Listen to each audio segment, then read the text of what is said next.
Nah, itu menjadi apa? Menjadi dun. Dun itulah dunin. Dun ini yang dinamakan ya nuzul Quran tadi, Lailatul Qadar atau nuzul Quran tadi.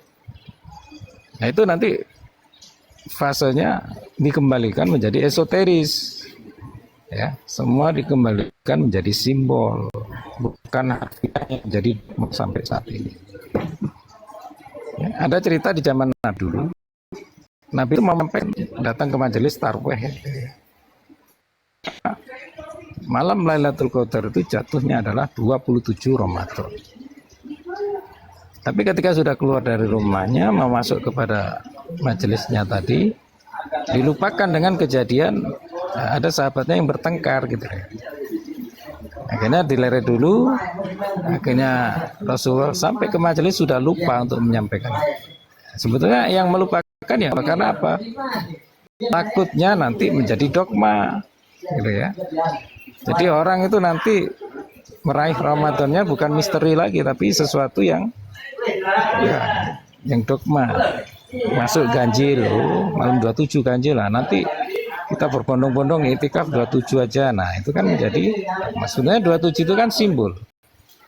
Ya, 7 itu kan sifat mani. Nah, sifat mani dan sifat maknawi. Nah, 27 itu ya yaitu ya. Satu sifat mani, satu sifat maknawi, jadi dua. Yang isinya aja 7 sifat tadi.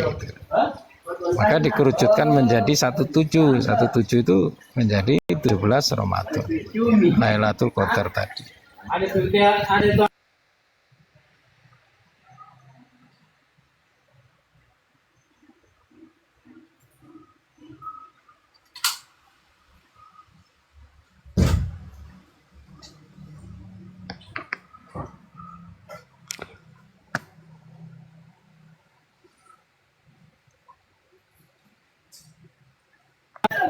Jadi Pro ini lagi-lagi apa? Berkah Ramadan bagi-bagi.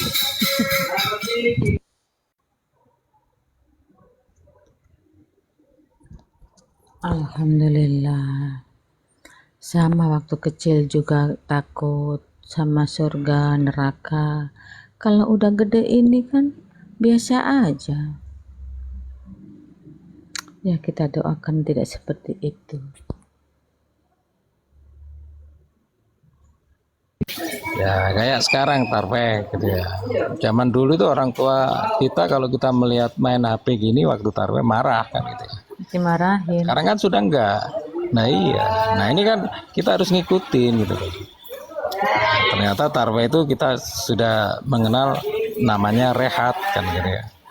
Sholat yang ada rehatnya dan tarweh itu tidak boleh caca. Maka itu diketahui.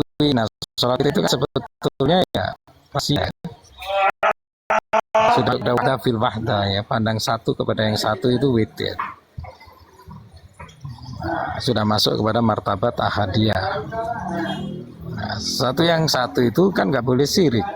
Nah, ketika ada yang mengetahui jadi syirik. Nah itu terus bagaimana kan? Makanya banyak orang sekarang sholat sendiri kan gitu ya. Nah, tahajud itu kan masa jamaah, tahajud itu kan sendiri, ya. Karena di dalam rahasia tahajud ya witir itu sebetulnya. Satu rakaat satu salam atau 3 rakaat satu salam. Ya, maknanya kita mengerucutkan semua sholat ini kepada satu salam kan gitu ya. Nah, jadi yang dinamakan alif narun itu adalah sifat jalalnya Allah. Ya, posisi berdiri alif narun itu sifat jalalnya Allah. Nah, ketika ruku itu sifat jamalnya Allah. Ya. Ketika ruku sifat jamalnya Allah. Nah, maka rukulah bersama orang-orang yang ruku itu sepertinya memi'ratkan juga gitu ya. Baru masuk kepada sujud. Nah, sujud itu sifat qoharnya Allah. Ya, sifat qoharnya Allah. Nah, ketika duduk ya, itu sifat kamalnya Allah. Jadi semua sholat itu geraknya Allah. Ya, kita menghadirkan gerak Allah di dalam diri kita, sifat jalalnya, sifat jamalnya, sifat koharnya, sifat kamalnya, kan gitu ya. Maka duduk sempurna itu kamalul yakin. Nah, di situ ada salam, kan gitu ya. Maka ketika masih kita menerima salam, nah, disitulah nanti kita akan menemui salam dari Tuhan, yaitu dinamakan salamun qaulam mir rabbir rahim. Ya, ya hatta matla'il fajar. Nah, fajar ini dalam arti ya terbitnya qadar itu, gitu ya. Qadar itu kan artinya takdir, gitu ya. Takdir yang sudah ditentukan untukmu itu qadarullah. Tapi masalahnya ya, takdirmu itu sudah diadakan oleh Allah. Kamu bisa menyaksikan. Kamu selalu komunikatif dengan takdir itu. Sudah tidak, bukan hal rahasia lagi. Ya, maka kalau orang mendapatkan Lailatul Qadar itu sebetulnya para wali sudah. Karena apa? Dia sudah mengetahui takdirnya selama 1000 bulan mendatang atau 83 tahun. Ya, sudah tahu takdirnya itu. Meskipun takdir itu buruk, dia mengetahui akhirnya tidak terjadi keburukan. Nah, sistemnya bagaimana? Itu sistematis sudah. Otomatis gitu ya. Jangan ditanya bagaimana sistemnya, otomatis ya, automatically kata Cak Man tadi gitu. Sudah masuk kepada ya adi kodrati. Ya, adi kodrati itu ya kodrat Allah yang sudah kamu kuasai. Ya, Allah itu di dalam dirimu itu kan hanya berupa kodrat-kodrat ya. Ada kodrat asma, ada kodrat sifat, ada kodrat zat. Nah, ketika kamu sudah menguasai itu tadi, ya itu dinamakan Lailatul Qadar sudah. Sudah menemukan takdirmu lebih dulu. Makna qadar itu di situ, ya. Maka jangan heran ketika para wali itu mengetahui kalau mau meninggal 40 hari sebelum meninggal sudah mengetahui. Karena tanda-tandanya sudah dihadirkan. Ya, dan tanda-tanda itu bukan untuk dirinya, tapi tanda-tanda itu untuk yang sesuatu yang di dalam tadi. Nah, yang di dalam itu yang tahu tanda-tanda itu. Nah, yang di dalam menyampaikan kepada dirimu. Ya, siapa di dalam itu ya jiwa. Kan, ya. Nah, jiwa nanti akan menyampaikan kepada diri. Nah, tiba-tiba jiwa ingin tidak makan apa-apa ya. Jiwa ingin makannya putihan aja atau banyak puasa sebelum meninggal. Itu artinya kan membersihkan lambungnya. Gitu. Justru tidak berfoya-foya, dia justru tambah tekun ibadah, nggak kemana-mana, selalu bersama keluarga. Nah, itu jiwa itu yang mengetahui tanda-tanda itu ya. Atas siapa ya? Ya atas usahamu tadi. Lailatul Qadar itu kan dua arah. Ketika ketetapan Allah, tapi Allah mau menetapkan kepada yang bersedia. Nah, makna bersedia itu dirimu dulu yang kamu menentukan. Ya, kamu yang menentukan Lailatul Qadar itu dengan cara yang menguasai kodrat Allah di dalam dirimu tadi. Ya, mana yang tajalli asma, mana yang tajalli sifat, mana yang tajalli zat. Ketika kita sudah menguasai ya ma'aninya Allah ya, berarti kita sudah masuk tajalli asma atau wujud. Nah, kita sudah menguasai Ahmadi. Nah, Ahmadi itu jiwa atau rasul. Ya, kita sudah masuk tajalli ruhani atau yang dinamakan tajalli Muhammad, gerak Muhammad. Nah, ketika kita sudah wukuf kepada ruh, ya, hanya menyaksikan ruh, itu dinamakan tajalli zat. Ya, nah, sudah tidak lagi tawaf tapi wukuf. Nah, kita sebelum wukuf itu tawaf terus, yaitu dinamakan cahaya di atas cahaya, nuron ala nuri. Nah, kalau sudah jumeneng, anteng, madep, nah itu dinamakan wukuf. Ya, wukuf di dalam ruh itu sendiri.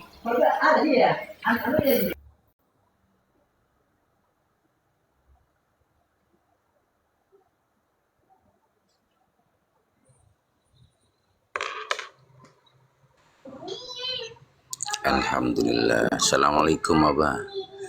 Tadi tidak berani Ya, waalaikumsalam. warahmatullahi wabarakatuh. jelaskan. Iya kali. Lanjut kali.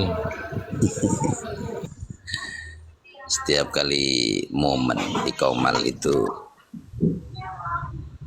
untuk menerima penjelasan Abah itu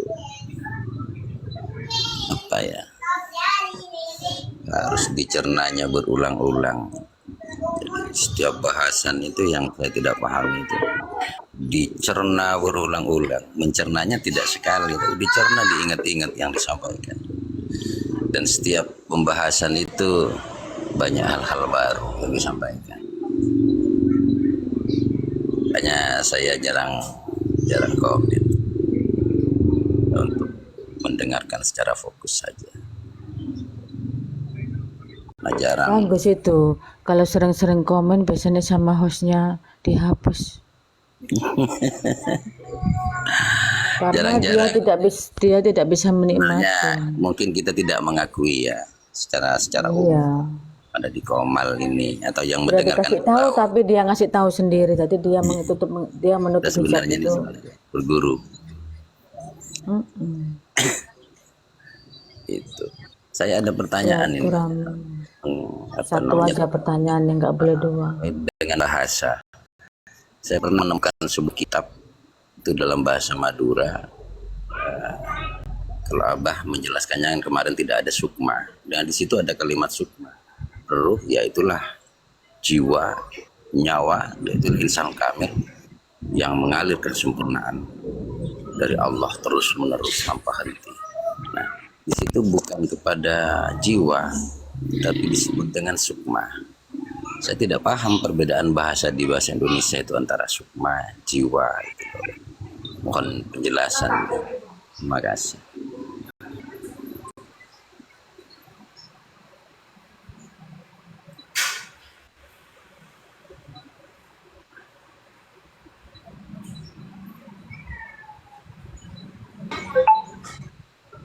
Apakah jiwa itu dengan sukma sama? Mungkin penjelasannya ya.